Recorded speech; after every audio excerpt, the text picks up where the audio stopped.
The Vietnam War, and a massive American aircraft carrier prepares to launch a bombing raid. Warplanes and men are crowded on deck. Then, a fire rips through a jet fighter. Seconds later, the stern of the ship is rocked by a series of huge blasts. Everyone was terrified. The sights were horrible. As fires rage, the crew begin a desperate fight to save the vessel. 17 hours later, 134 men are dead. But what caused this horrific loss of life? Now, a top Navy investigator reopens the report into one of the most famous disasters in US military history. Using computer simulations, we reveal what really happened aboard the USS Forrestal. Disasters don't just happen. They are a chain of critical events. Unravel the clues and count down to those final seconds from disaster.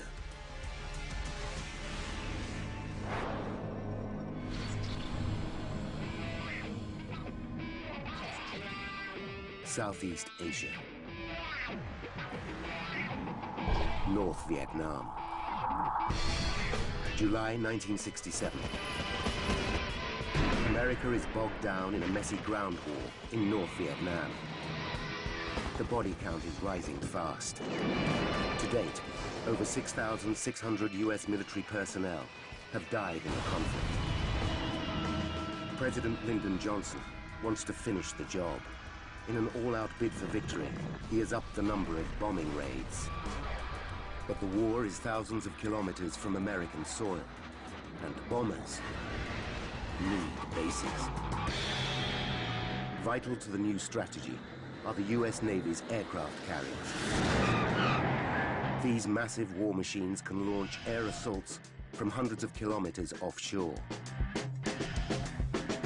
Sailing to her first tour of duty in Vietnam is the biggest of them all, the USS Forrestal. She cost $189 million to build and has a crew of 5,400 men. Her flight deck is vast. Stood on end, she would reach the 80th floor of the Empire State Building. Forrestal represents 4 acres of American sovereign territory, able to travel anywhere in the world. July 29th, 8 a.m.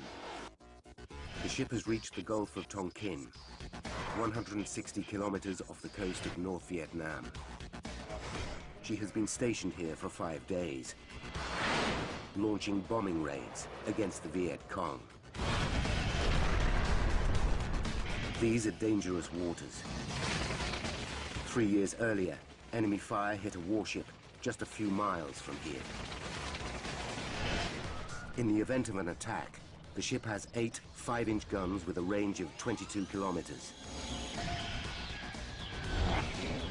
In charge of these weapons is Petty Officer Milt Crutchley. Man ready. Zebra set. Milt is from Frederick, Maryland. Aye. He's just 20, but in command of 2 junior sailors.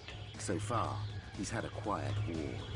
The whole 2.5 years I was on board Forrestal, we never once fired the guns in angle or in defense of the ship.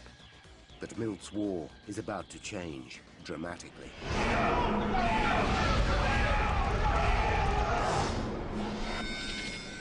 9 a.m. A bombing mission is scheduled for mid-morning. The pilots slated for the mission head to their briefings. One of them is Junior Lieutenant Dave Dollarhide. Back home in Florida, 25-year-old Dave is a single man with a hectic social life. But the discipline of the Navy made him shape up. I joined the Navy to become an aviator and grew up, actually, in the Navy. Matured in the Navy. Flying alongside Dave on the mission will be his good buddy, Fred White. 32-year-old Fred is a family man. He and his wife, Marianne, have 3 young children back home in Florida. But for Fred, flying a fighter jet is his lifetime's ambition. Well, I'd like to think I was his first love. But he loved flying so much, too. Of course, it was a dream. a dream come true for him. The squadron commander briefs Dave, Fred, and the other pilots on their mission. Morning's briefing. The target is a railway line on the outskirts of Hanoi, just south of the Chinese border. Deeper and further than Their mission is to destroy the line and cut off a critical supply route to the enemy. They'll each be carrying two 1,000. Their commander explains that today they'll be carrying different bombs. A day earlier, Forrestal received a delivery of 7 tons of missiles from the ship USS Diamond Head. The explosives are old and in poor condition, some of it dating back to World War II. When the Forrestal's weapons officer saw the bombs, he decided to get rid of them as soon as possible. Today's mission is Dave's 4th in 5 days, but he's relaxed about it. We didn't expect to have any trouble in our flying that day. It was routine. 10:30 a.m. Dave Dollarhide and Fred White cross the flight deck to their planes. The deck bristles with activity as flight crews prepare 27 fighter jets for the mission, loading them with fuel and missiles. The deck of a carrier is one of the most dangerous working environments in the world. One misplaced step can see a man sucked into an engine or blown overboard by a jet's exhaust. The ship is also a floating arsenal, packed with a deadly mixture of high explosives and fuel. In the event of a fire, one man is responsible. Fire Chief Gerald Farrier is in charge of Repair 8, an emergency response unit of specially trained firefighters. Colleagues regard the 31-year-old father of 4 from Arkansas as the best in the business. 10:32 a.m. As Dave completes his pre-flight checks, he takes a look at the missiles being loaded on board his fighter. One catches his eye. It's an older device, delivered yesterday. He's not impressed. The bomb was large, not designed for high-speed carriage. It had rust all over it from being in storage for a long time. But there's no time to worry. There's a tight schedule to keep. Dave and Fred climb into their cockpits and make final adjustments. The bombing mission is just minutes away. The planes are Skyhawk A4E bombers. They're fast, nimble jets, able to carry 2.7 tons of explosives. 6 Skyhawks crowd the port aft deck at the back of the carrier. Dave Dollarhide's aircraft is 2 planes away from Fred White's. Their job is to bomb the railway line, but for that, they'll need support. Over on the starboard side stand 7 McDonnell Douglas F-4 Phantom jets. Flying Phantom number 110 will be senior pilot Jim Bangert. His job is to protect the mission by destroying anti-aircraft guns on the ground. The Phantom is twice as fast as the Skyhawk and armed to the teeth. Among its weapons are 24 Zuni rockets, housed in pods on either side of the fuselage. With a top speed of 2,600 kilometers per hour and a range of 8 kilometers, each 2-meter Zuni packs a devastating punch. 4 main central. 10:46 a.m. The ship swings into the wind to give its planes maximum lift for takeoff. Forrestal's steam-driven catapults hurl the first 2 planes into the air. They accelerate from 0 to 240 kilometers per hour in 3 seconds. A cameraman records the action. The Navy uses the footage to aid training and improve safety. 10:51 a.m.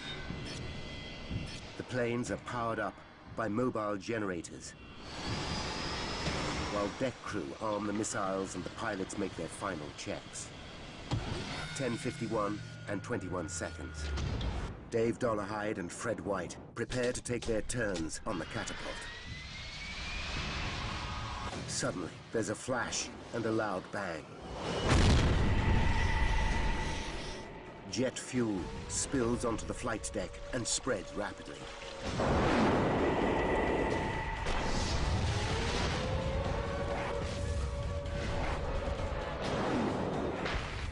A massive fire rips through the Skyhawk planes. Flames engulf Fred and Dave. They've got seconds to get out of their cockpits, or they'll burn alive. The world's biggest aircraft carrier, USS Forrestal, is on fire. Flaming jet fuel rages across its flight deck. 10:52 a.m. Pilots Fred White and Dave Dollarhide struggle to get out of their burning jets. They have just seconds to escape. In the searing heat and smoke, Dave battles to unbuckle his shoulder harness and leg straps. I was terrified about what was going on, but I understood that my life depended on me getting out of that airplane. He finally breaks free and prepares to jump, only to realize he is still connected by his oxygen cord. He rips it off and braces himself for a jump of 3 meters onto the flaming flight deck. I just leaped out the left side of the airplane, twisted in the air, and fell on my side. Dave feels a bone smash in his lower back.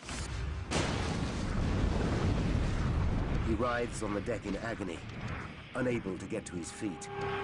The flames spiral out of control as Fire Chief Gerald Farrier and his men race to the blazing Skyhawks. The footage shows Gerald reaching the fire first, armed only with a handheld extinguisher. He gives it a test blast to check it's working, then starts spraying it on the flames beneath the first Skyhawk.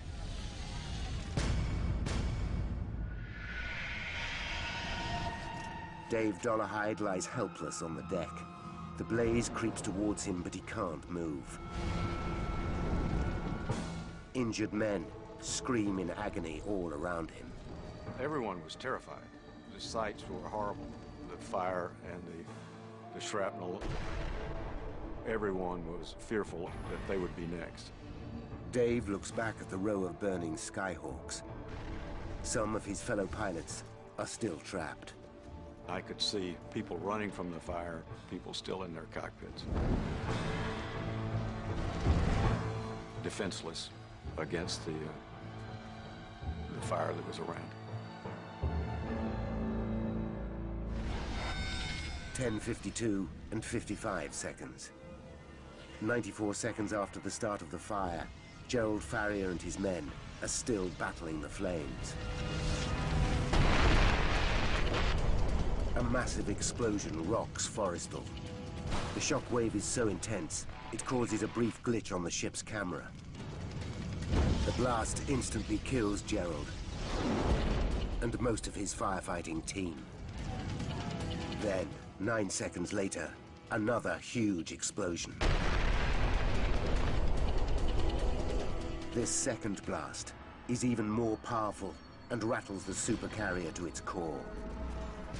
The impact punches a 3-meter-wide hole in the armor-plated deck. Burning jet fuel pours through the breach into the heart of the ship. Below deck, men burn alive. In the mayhem, crew members battle to get the situation under control.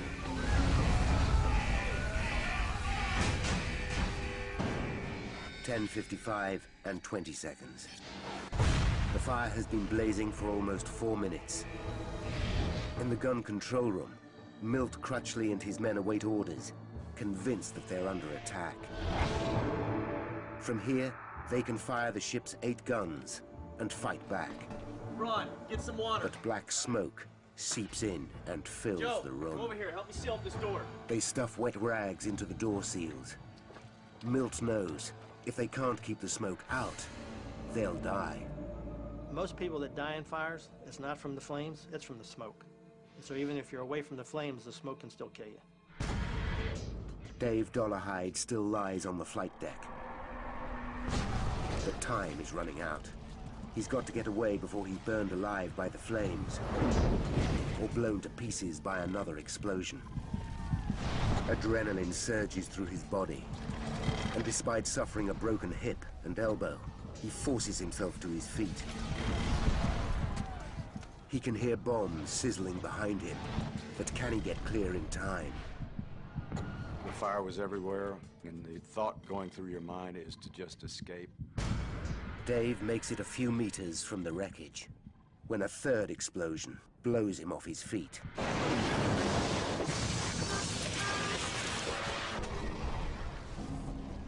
Four more blasts tear the rear of the ship apart.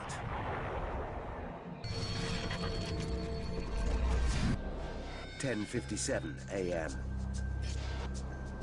It's less than 6 minutes since the fire started, but the ship itself is now in serious danger of sinking. Condition zebra throughout the ship. Alarms sound, and watertight doors close all over the carrier. This is condition zebra, sealing off the damaged compartments to limit the spread of fire. But closing the hatches cuts off many escape routes. Milt Crutchley's men fear they are trapped. I'm the senior guy. They're looking to me, you know, are you going to get us out of this alive, or is this it? There is one exit. A hatch in the gun control room leads to a platform on the outside of the ship. Milt calls the bridge to check if the platform is safe. Command ready. Zebra set. He's told it's ablaze. He must find a different escape route. 10:58 and 20 seconds. Crew members spot Dave Dollarhide's motionless body on deck. They haul him to his feet. To their astonishment, he's still conscious.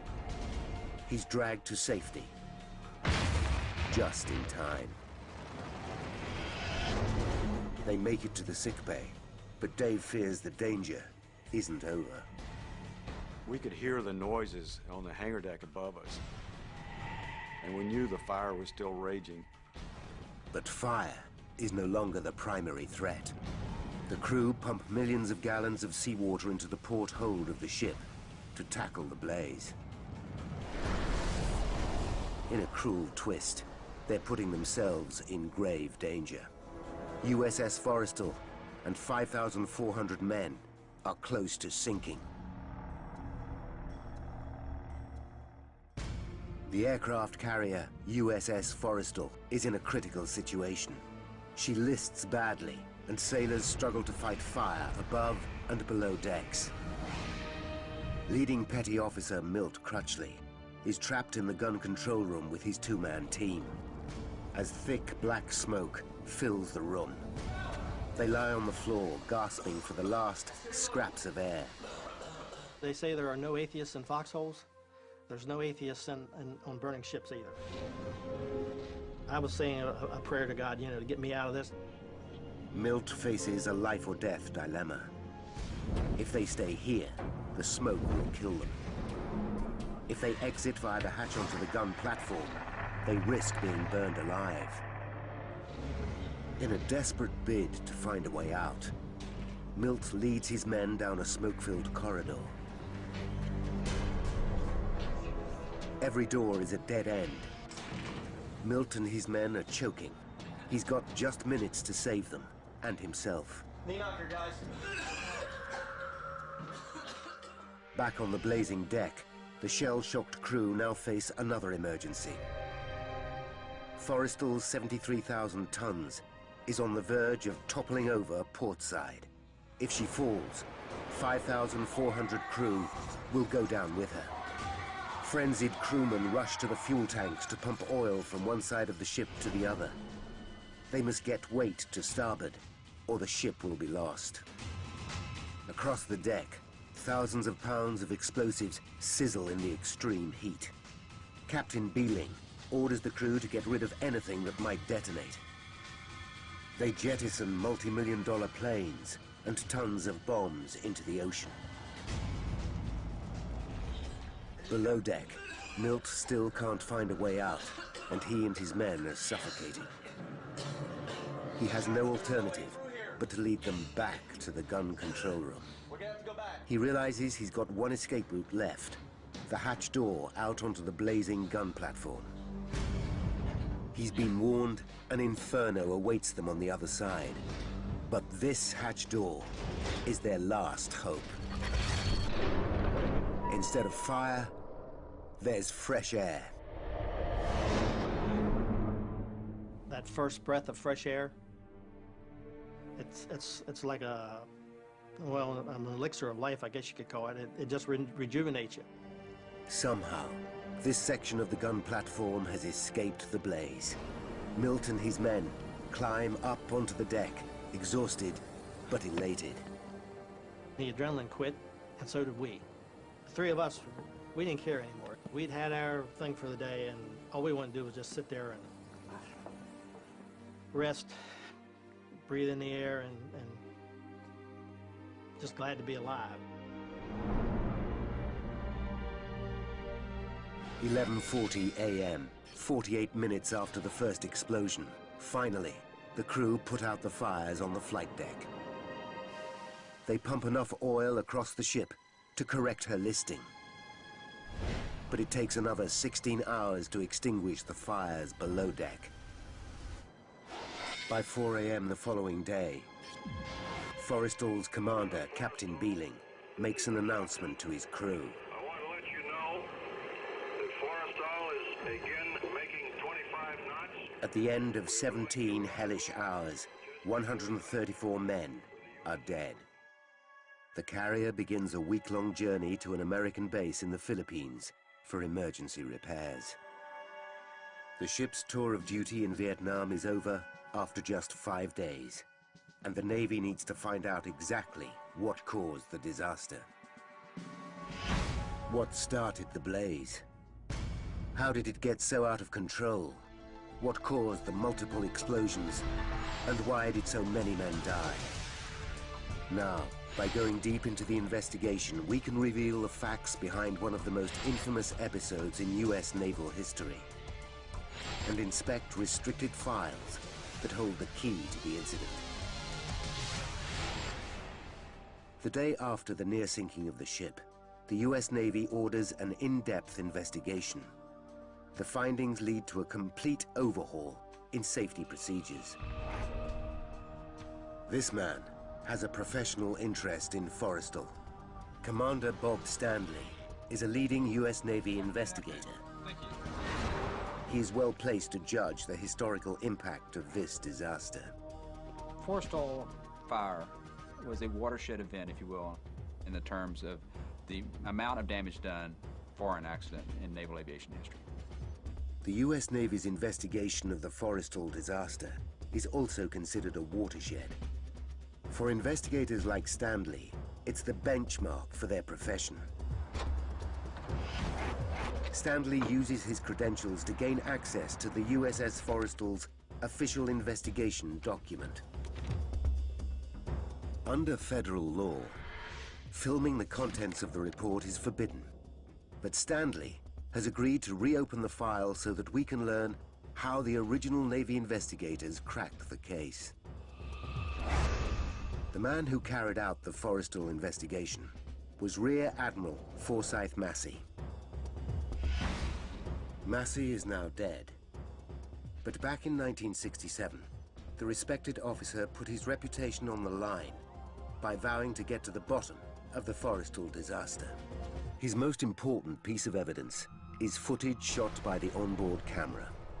Massey orders copies of the footage. He hopes this will reveal all. The Pilot Landing Aid Television System, or PLAT, is no ordinary camera. A radar link displays the aircraft's speed on a dial at the top of the picture. Footage from the PLAT camera should enable Massey to analyze the Forrestal disaster frame by frame. Just before the fire started, the cameraman recorded 2 planes taking off. Then, as he stands by to film the next takeoff, something catches the operator's attention. Quickly, he pans left and captures the fire as it takes hold on the rear deck. Although black and white and grainy, and suffering from electronic interference from the ship's powerful radar, the film is forensic in its detail. Massey analyzes it, shot by shot. With an investigator's eye for detail, Massey discovers a clue hidden in the footage, a clue that will be the key to understanding how 134 crew members of USS Forrestal lost their lives. In 1967, Rear Admiral Forsyth Massey investigated a huge fire on the aircraft carrier USS Forrestal. Today's top US Navy investigator, Bob Standley, has gained access to Massey's official, restricted report. I was impressed reading Admiral Massey's report that they follow the same techniques and methodology that we use today. It was a very thorough report. Standley wants to learn how Massey solved the mystery. Massey's report reveals that an onboard camera recorded the horrifying scenes on the ship. The footage is a huge bonus, but there's one big drawback. The cameraman faces the wrong way when the fire starts. By the time he pans left, the fire is already ablaze. Agonizingly, the first crucial 5 seconds of the event are missing. Massey knows those 5 seconds could reveal what caused the fire. It is now that his obsessive attention to detail pays off. When analyzing those first 5 seconds, before the camera swings round to film the fire, Massey spots a flash by the plane on the foredeck. He plays it back over and over. There, a clearly discernible flash beneath the plane about to take off. This fighter jet is on the runway towards the front of the carrier. But the actions of the men in the foreground don't match up with what appears to be happening right in front of them. One of them turns and points, not towards the flash, but instead in the opposite direction, to the rear of the ship. Massey is confused. The men don't react to the flash directly in front of them. Why not? He goes back to his interviews with the deck crew. They confirm that they did see a flash, but they saw it near the phantoms on the starboard rear of the ship, the opposite end of the deck to the flash Massey has spotted. This isn't making sense. Then something catches his eye. He suddenly realizes he's been looking in the wrong place. The answer isn't in the footage, it's in the Platt camera that filmed it. He discovers that the Platt camera is surrounded by clear plexiglass, here on the part of the ship known as the island. The plexiglass is in front of the camera lens to protect it from dirt and debris. Massey develops a new theory, that this flash is actually a reflection. He believes that because the camera was filming through curved plexiglass, it captured a reflection of a flash that took place somewhere else on the ship. If his theory is correct, this flash is a reflection of the start of the entire incident. Could this clue unlock the whole mystery? To find out, Massey arranges an optical test. He arms a team of men with flash guns. He gets behind the Platt camera and studies the reflections of the flashes in the plexiglass.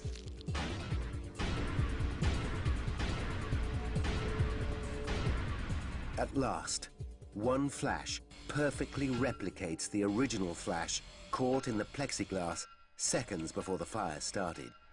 This helps him locate the exact spot where the flash happened.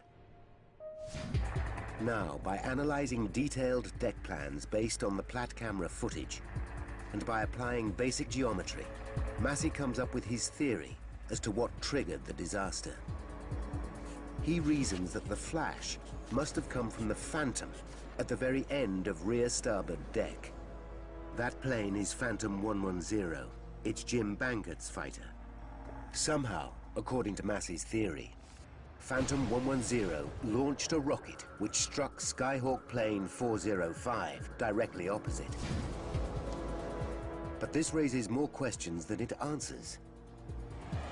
How could a rocket, a 2-meter Zuni, fire across the deck and cause such devastation? Each Phantom has a built-in safety mechanism to stop just that.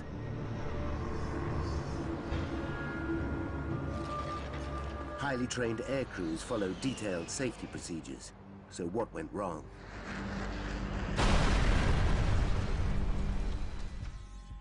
Was it human error, an electrical failure, or even a breakdown in the Forrestal's safety procedures?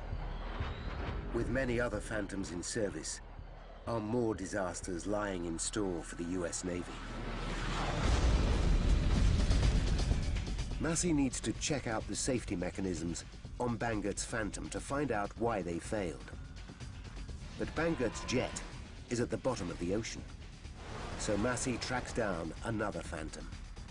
To understand what Massey found out, present-day investigator Bob Standley needs to trace a Phantom of similar vintage. The F-4s have been out of commission since 1996. But the National Warplane Museum in Horseheads, New York, owns a good example. It's kitted out for action like the one that Bangert flew. Each launch pod connects to the cockpit controls via an electrical circuit. When the pilot presses the fire button on his joystick, it sends a signal to the pod which launches the rocket. But on the deck of an aircraft carrier, this should be impossible due to a simple fact. As a safety measure, launch pods are not electrically connected to the cockpit until seconds before takeoff. It's only when the plane is on the catapult that deck crew ready the launch pods for combat. They do two things to achieve the connection.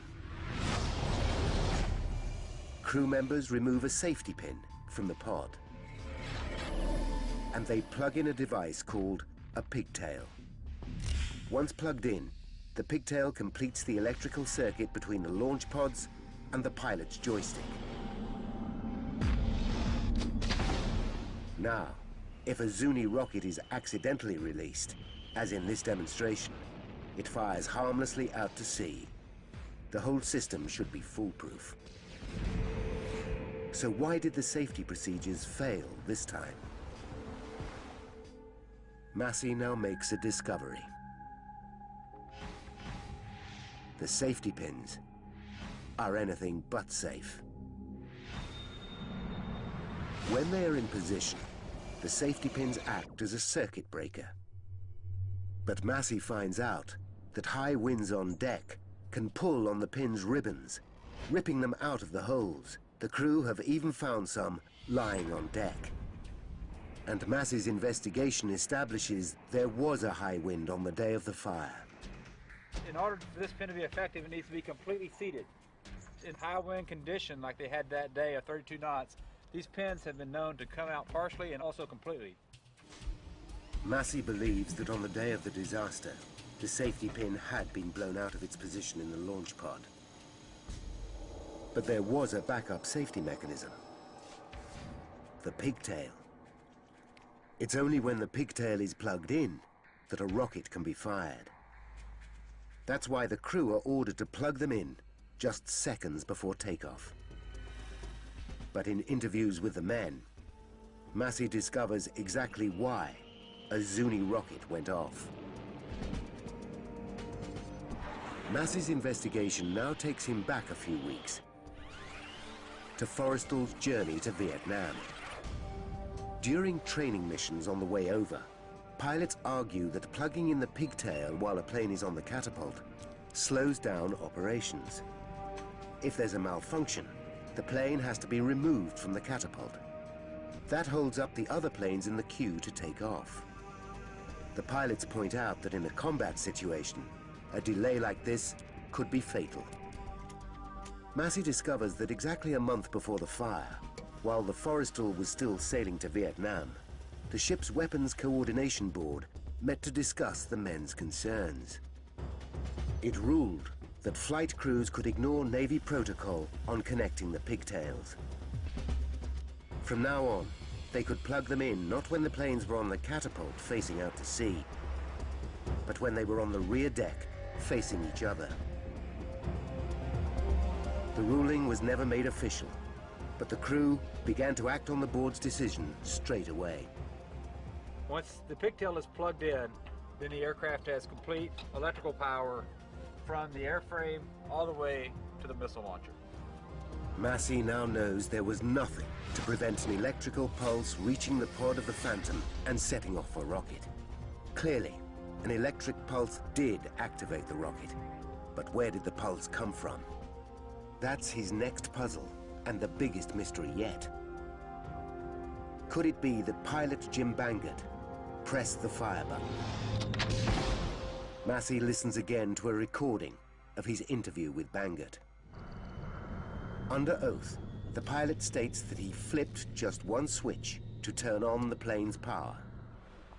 Massey decides to carry out his own checks on Bangert. He discovers that the pilot has an impeccable service record and is one of the ship's safety officers. Massey believes Bangert, but that doesn't help him trace the source of the electrical pulse. He listens to Bangert's testimony over and over. Yes, sir. I started up the starboard side engine, and I felt the jolt, and I saw... Suddenly, he makes the connection. A power surge. He knows the jets on Forrestal have to be powered up before takeoff by an external source. Once the mobile generator powers up the plane, Bangert needs to flip a switch in the cockpit to change the power supply from the external source to the internal system. Massey suddenly realizes this is the key moment. When you move these switches to on, that is when the missile fired. It was really the shift of power sources. It was unregulated there for a brief moment, giving a transient surge of power. At the precise second Bangert flips the switch, a shower of stray electrical currents surge through the plane. One rogue current finds its way into the circuit that connects the joystick to one of the launch pods. With the safety pin out and the pigtail plugged in, the current reaches the pod and fires the deadly rocket. 56 kilograms of high explosive whip across the deck and launch disaster.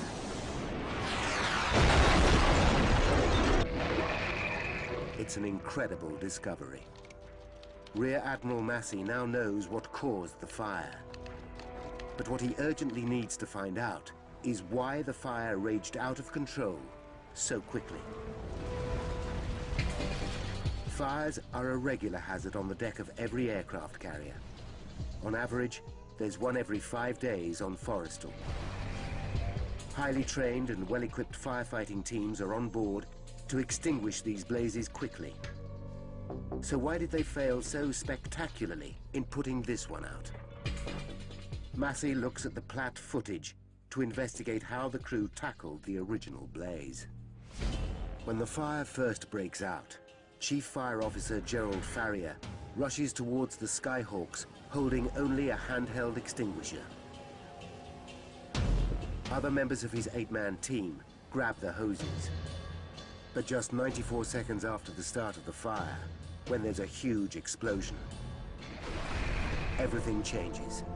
Gerald Farrier dies in the furnace of flames. 5 more firefighters are killed instantly, and the blast badly injures the other 3 in the team.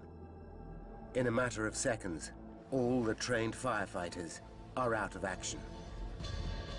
Untrained men now fight the inferno.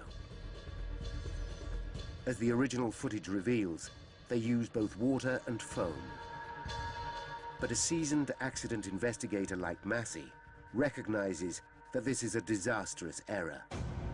The crew should only use foam. The combination of foam and water simply doesn't work when tackling a fuel fire. The foam covers the blaze, acting as a protective blanket, but the water washes away the foam, allowing the fire to flourish.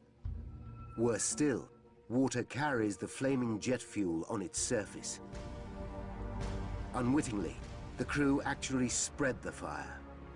It was an uncontainable fire at that moment for the crews. They were overwhelmed, and they did not have the training to contain the fire on the Forrestal. So Massey knows why the fire spread so rapidly. But this still doesn't explain the single biggest mystery about Forrestal. What caused the series of deadly blasts that killed so many crew? Naval accident investigator Forsyth Massey now knows what triggered the Forrestal disaster. A rogue Zuni rocket slammed into a Skyhawk jet. But Massey still needs to figure out the answer to the biggest mystery of all. What caused the massive blasts? Reviewing the footage of the disaster, Massey is intrigued by the actions of Chief Fire Officer Gerald Farrier. On the film, he runs over wearing no protective clothing and armed with just a fire extinguisher. What does Gerald think he can achieve? Gerald would have known that every bomb has what's called a cook-off time, the time it takes for a bomb to explode when exposed to extreme heat. The bombs usually on board a Skyhawk have a cook-off time of 2.5 minutes before they detonate, giving a man with an extinguisher time to start cooling them down. But now, for the first time, Gerald Farrier must have realized he was dealing with something entirely different. The bombs burning on deck were the aging, rusty devices delivered to Forrestal just the day before. He had no idea when these bombs would go off. Present-day investigator Bob Standley commissions an explosives expert to compare the cook-off times of these old weapons with those of the modern bombs usually carried by the Skyhawks. His tests are revealing. The cook-off time of the older bomb is over a minute less than that of the modern munition. By the time Gerald Farrier gets to the bombs, one is already split open and burning white hot. He screams at his men to run for their lives. He must have realized that they would blow up in seconds.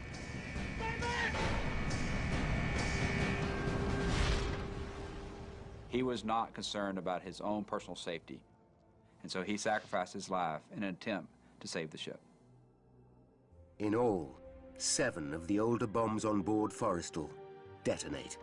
Had the Skyhawks been armed with their usual weapons, Gerald would have had an extra minute to prevent detonation.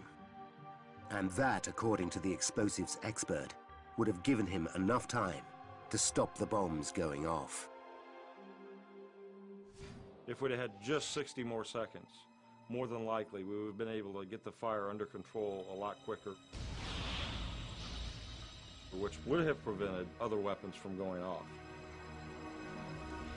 In his final report, Massey confirms the decision to arm Forrestal with old, decaying bombs is the cause of many of the 134 deaths.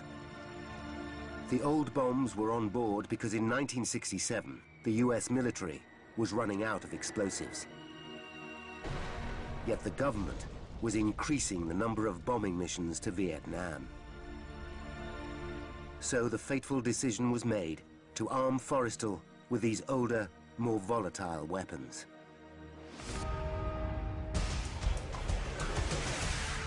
Now, by rewinding the events of that day, and by following the evidence uncovered during the extensive investigation, we can finally reveal the chain of events that destroyed USS Forrestal and killed 134 men. 10:45 a.m. A mobile generator powers up Phantom 110 on USS Forrestal, and an armorer plugs in the pigtail. 10:51 and 21 seconds. Pilot Jim Bangert flips the power switch. A stray electric current surges through the fighter jet.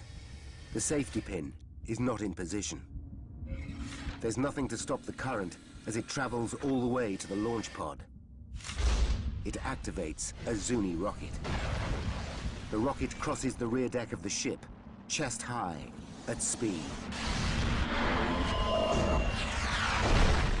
It slams into the fuel tank of another plane, a Skyhawk 405, releasing 400 gallons of jet fuel that ignite.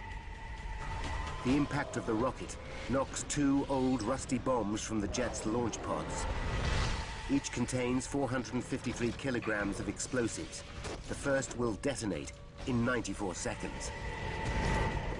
64 seconds to bomb cook-off. Dave Dollarhide finally breaks free and leaps 3 meters. He lands hard, breaking his hip and his elbow. 60 seconds to cook off. Gerald Farrier desperately tries to cool the bombs. 30 seconds to cook off. Fred White is still trapped in his cockpit. 10 seconds to cook off. Gerald Farrier must have realized his efforts are doomed. The first bomb reaches cook-off point. It explodes and kills 27 men instantly. In the next 4 minutes, 6 more bombs detonate, releasing 40,000 gallons of jet fuel, which catch fire. The burning fuel pours through fractures in the deck into berthing areas below, killing 91 men. Of the 134 dead, 18 bodies are never recovered. As a direct result of the Forrestal catastrophe, the US Navy take decisive action to ensure a disaster like this can never happen again. Safety procedures are completely overhauled on all carriers. Old bombs are replaced with newer, insulated devices, and fire training made mandatory for crewmen. A new fire training center is set up in Virginia, USA. It's named after the man who gave his life trying to save USS Forrestal, Gerald Farrier.